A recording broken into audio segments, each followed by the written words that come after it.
live on 105.3 The Fan, and Stephen Jones sitting down now, putting the headset on in the Wild Fork Foods hot seat, wildforkfoods.com, elite game day grilling favorites. And it's great to see you. How the heck are you? Good. How you guys doing? Fantastic. Doing awesome. Off-day business. What's going on back there? Yeah, just normal course of business, catching up on some meetings internally with Coach Shoddy and Will and Jerry and myself, and typical off day. Right on. Well, it's been very busy, and there's a lot of stuff to keep track of. But, you know, what I really wanted to ask you is, have agents figured out your guys' pattern, and are they using it against you? I don't think so. I mean, I feel comfortable. I mean, we've got Dak signed, we got CD signed, we got Jake Ferguson signed early, we got Osa signed. Every timing's different, every negotiation's different. Well, I guess So I don't think there's necessarily any type of thing to figure out here. Okay, so from my perspective, if you want to go early and you take less than what you would get in free agency, you guys are very willing to do those deals. Mm-hmm. And it's been that way for a while. Sure. But if it's a really great player and they want to wait, I don't think they have any fear that you guys will actually move on. Okay. Well, I mean, that's to each his own. And certainly, like I said, we've had two, if you will, great players, getting paid highest at their position when we did the deal in Dak and CD. And we decided we wanted to do deals with both of them. And then, obviously, we're in the middle of another, high-profile player. But, each one of them is different in my mind. Okay, all right, case-by-case basis, I can definitely understand that. From poker, and I'm a poker player, if the table knows your pattern, it's time to change the pattern. Yeah, you and I'll just have to agree to disagree. I don't think there's a pattern here. How many ways do you want me to say it? Well, I guess 3 is good enough. Yes, okay. Okay, so then my next question, just team-building-wise, is why not, with all the good players on the team, why not pick one of these years to say, let's throw another $30 million at this thing and shore up all of our weaknesses and really go for it? Right. I think the teams in today's NFL that are winning it don't have the holes that maybe they did in the 2000s. Like, there were a bunch of wild card teams getting it done, but I don't think wild card teams are getting it done anymore, Stephen. Sure. I think, the question is, when you talk about $20 or $30 million, the question is, does it go to Jake Ferguson and any other guys that we want to sign versus what might be available out there? And, and we make a decision that we want to go internally versus externally. That's a decision that we have to make. And, at the end of the day, over the course of a 5-year period, every team that spends to the cap like we do is going to spend the same amount of money. Can you push more into 1 year? And leverage out and push out, of course you can. But over the course of a 5-year period, every team, there's a salary cap, and every team's going to spend to it. Yeah, and I think that's fair. I think Philadelphia is really an outlier, so I wouldn't ask you to do something like that. But are you guys resistant to a yo-yo of, like, we're going to spend a bunch here, we're going to clear dead money and get a good draft pick? Does that strategy not make sense? Well, it can in the right situation. I just think every I don't think there's very many teams out there that are one player away. And, I think you have to manage your team. You have to strategize on what you want to put together. And, we feel like we've checked a lot of boxes in terms of internally thinking that we have fill the holes that we need to fill to be a great football team. Okay, and I appreciate you answering these questions. I'm not trying to ambush you. You're not. Okay, so like during the season or around the calendar, we'll be having these conversations, and there's these questions that pop up, and I feel like, to be fair to you, I should give you a chance to answer the questions here on the show. Sure. Because I don't want to be talking bad about you behind your back and then not. But another thing you I had do that, would you? no, maybe in the name of entertainment. I'm disappointed. Hey, and I need to give you and Jerry your props for letting us cook. Yes. It's rare to find a flagship radio station that can share honest opinions as much as you guys give us the freedom to at the Fan. Sure. So thank you for that. Okay, so then my third question here is, I have a theory that maybe you guys drag out the deals to get engagement from the media, and it's like the best $2 million you can spend having to give Dak a few more. Well, let's just start off. We don't agree on that. We don't drag deals out. We do deals when there's an opportunity to do a deal. And certainly no one knows what goes on internally with a particular negotiation. But, sometimes agents and players aren't ready to pull the trigger till they see other cards play. Mm-hmm. And what we're not going to do is go out and, do something that's not responsible in terms of, just in the name of getting a deal done 1 month earlier. Go do it and pay the guy another $5 million of your cap space. Yeah. And especially when you're dealing, in our particular case, internally with guys that are homegrown here, and we feel like they want to be here. I always felt like Dak wanted to be here. I always felt like CD wanted to be here. Yeah. Yeah, I guess there's so much information that's out there. Adam Schefter was reporting, this morning. He was talking about maybe Micah felt like a deal was close, and maybe you guys felt like a deal was close. I think that's what Adam Schefter said this morning. And then the progress stopped, and Micah's like, well, call me, right? And I'm like, well, why would they not just get this thing done if Micah really wants to be here? And I guess one is that he would have to take significantly less than market value for you guys to want to do that contract with him now. And the other would be, it is probably tens of millions of dollars in free brand awareness. A lot of the things you just said are mostly inaccurate. Okay. How so? I'm not going to get into the details of a negotiation, but I'm just saying 90% of what you just said is inaccurate. All right, that's fair. It's Stephen Jones here with you in the GBAG Nation. Thank you for answering those questions. Yes. That was fantastic. Stephen, I was going to ask you about, we had George Pickens on yesterday, and it was really a pleasure to get to talk with him. The decision to go out and make that deal, to go out and make that trade, how did that all come about to target that particular player and how it got you to this point?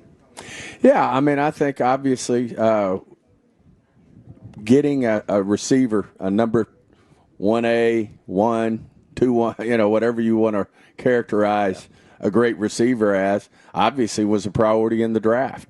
Unfortunately, it did. The pieces didn't fall our way. Sure. The guys we were interested in would go, before we were ready, or we didn't think at the time we were picking the receivers that were on the board were worthy or did what we needed them to do. So, we really felt like we needed, that was still a glaring need for us, is to go find that George Pickens type receiver. And, the great news is it came together for us. And we were able to make that deal.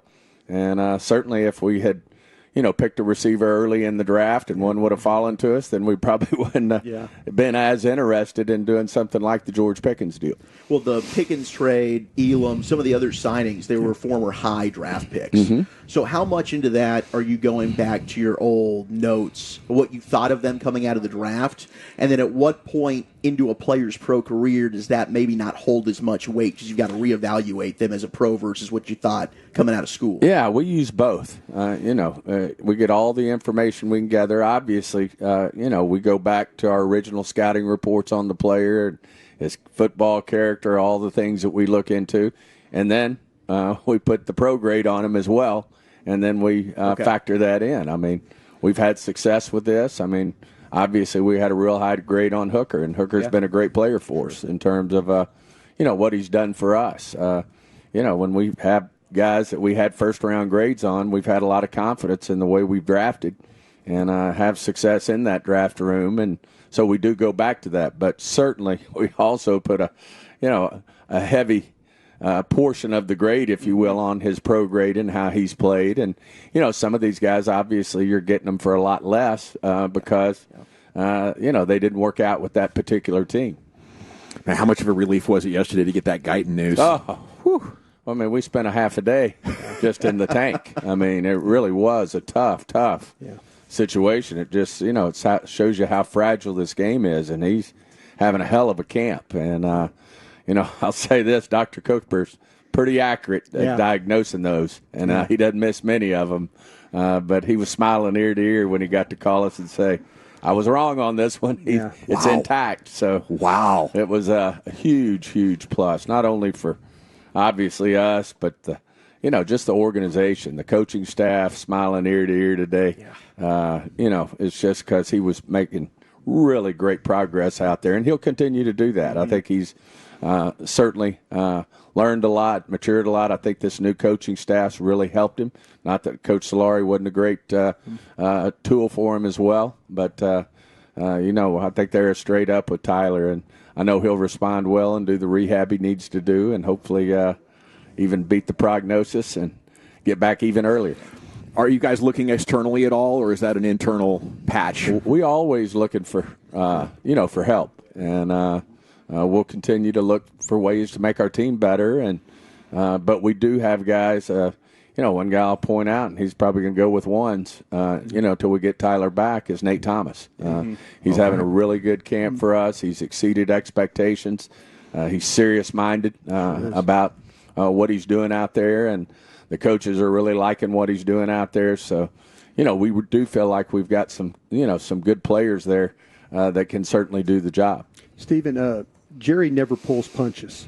And, he's talked about with the stuff. And I wanted to ask you how much this has changed throughout your career of players like Diggs working elsewhere. And how is that adjustment been for you, where before it seemed like the injured players were always within the organization, but now it's changed. How have you had to adapt to that? And is it something that we're going to see more of in the future? I hope not, because I think a player's much better off training with us than he is somewhere else. I just think the discipline to come in every day, do the work, is there when they're here. Now, obviously, with league rules, there's certain things that are mandatory and certain things that aren't. But one thing we can do, which we'll continue to do, is put in every player's contract, especially guys that we, pay significant amounts of money. We expect leadership, and we expect them to be here. And certainly we address that with Diggs, that he certainly paid a price for not being here. But we're paying a price, too, because we felt like he might be further along had he done his rehab here. He may differ with that. Right. But had he done his rehab here, we feel strongly that he would be further along. And that's in the best interest of the team and the organization, and comes with getting a big contract, which he received. Yeah, I know from my own personal experience of working with Britt Brown, with working for you guys, that he's one of the best in the league. And so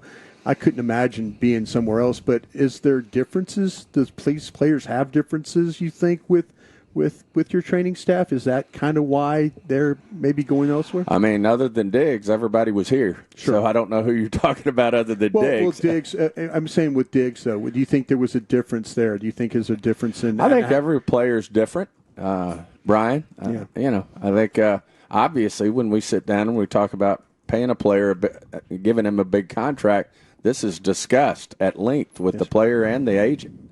And so we do have expectations. And by the way, he's the only guy I know of that wasn't here doing their rehab because they feel like it's in their best interest. Yeah, were you as surprised as we were that he was willing to just leave that money on the table? We were all just taken aback by that. He was notified. He was told. He was. It wasn't a surprise. He knew when he missed the first day. You can imagine Coach Schottenheimer was, really wanting him. He said, "You don't want to lose this money." Yeah. That's a lot of money you're talking about. And, he made a conscious decision to do it, and we have to respect that. That's his certainly in the CBA that he can do that. Man, you guys, it looks like you just nailed this pick with Ezeraku in the second round, and I love this story of Aaron Whitecotton on the table for him at 12.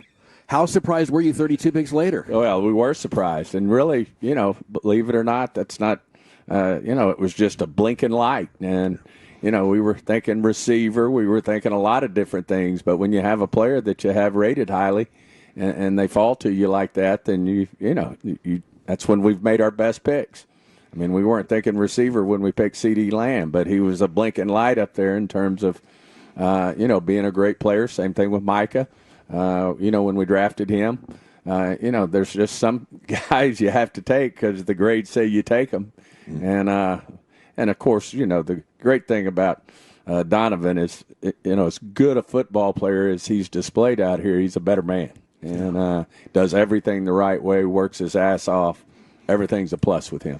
Was that report about Jadon Blue, and I don't know if you saw it or not, but talking about him in the organization, someone saying he was lazy and all that, That to me holds absolutely no water at all. With I don't know where Glenn Smith gets these things like that, but nothing from the Cowboys side of things were ever like any negative of what Jaron Blue. You're just getting to know the kid, really, right? Well, whenever a lot of these guys come from different cultures, different environments, and then they have to adapt to what our culture is going to be. Obviously, our culture's changed with Coach Schottenheimer. Sure. And so he has expectations, and these guys ultimately get a feel for what it takes to be a pro, what it takes to be a Cowboy, and what we expect. And we're not going to talk about those things, but I would say there's always a couple of players, 3 or 4 players that are just figuring it out in terms of what the expectations are about being a pro, and that comes with the territory.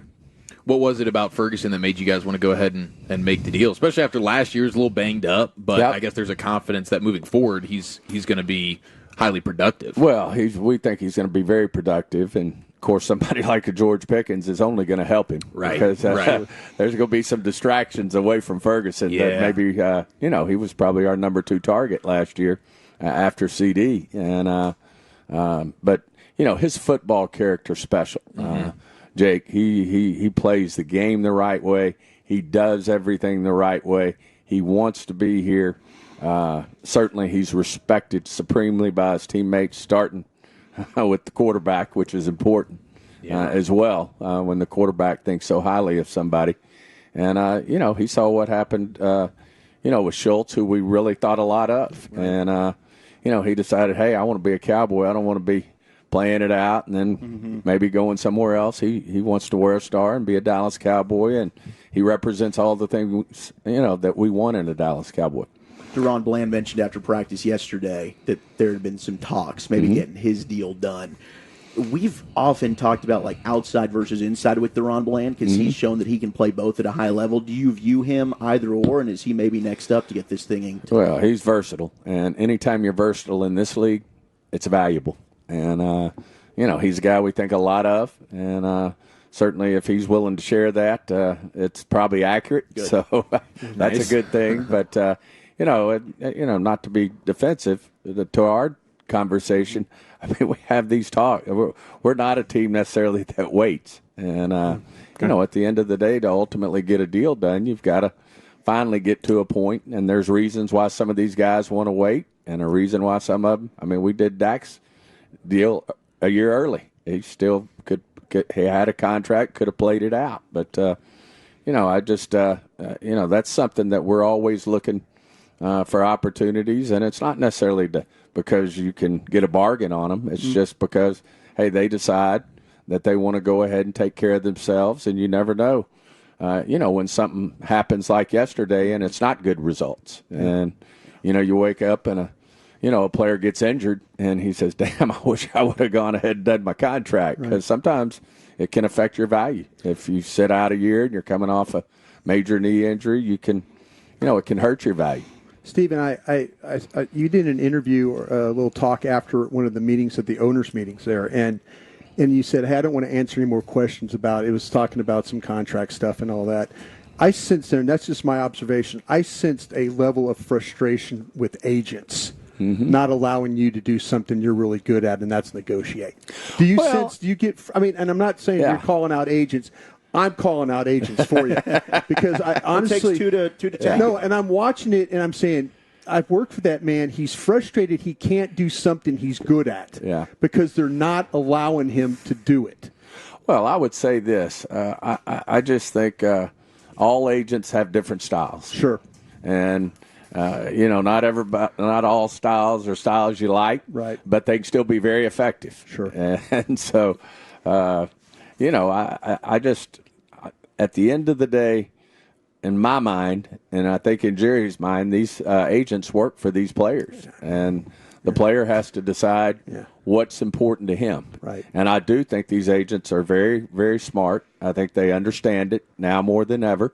And I think they have to lay it out to the player, and then the player has to make a decision of where do I want to go with my business here.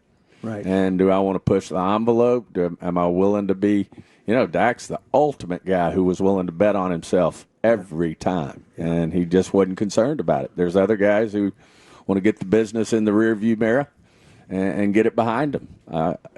Both ways are can be good. And so I really don't, I'd say very, very, very few agents do I have a problem with. Right. And so I can work with them. We can talk. But timing can be really important, and especially to the agents. And sometimes they're laying out to the player, hey, let's let a few more cards play before we make a decision, which you have to respect. And you can't push the issue. I just sense frustration, and that was just my observation. But it's obviously it's a lot of money this day and time. It's a lot, and I understand it. It's generational money for these guys, and they handle their business the right way. It's great for them. And hats off to them. They get what they deserve, and you go from there. Get back to Texas and get some brisket sandos. Yeah, we always try to sell them on that. Hey, there's no state taxes in Texas. Cost of living's good. I mean, you can imagine all that comes out of our mouth when we're trying to get that price down a little bit. Seriously, though, how much do you look forward to a brisket sando when you're away from Texas? I miss it. I do miss my barbecue, I promise. Well, Stephen, thank you so much for being so generous with your time and answering all our questions. Give them hell. We'll be pulling for you. Thank you, guys.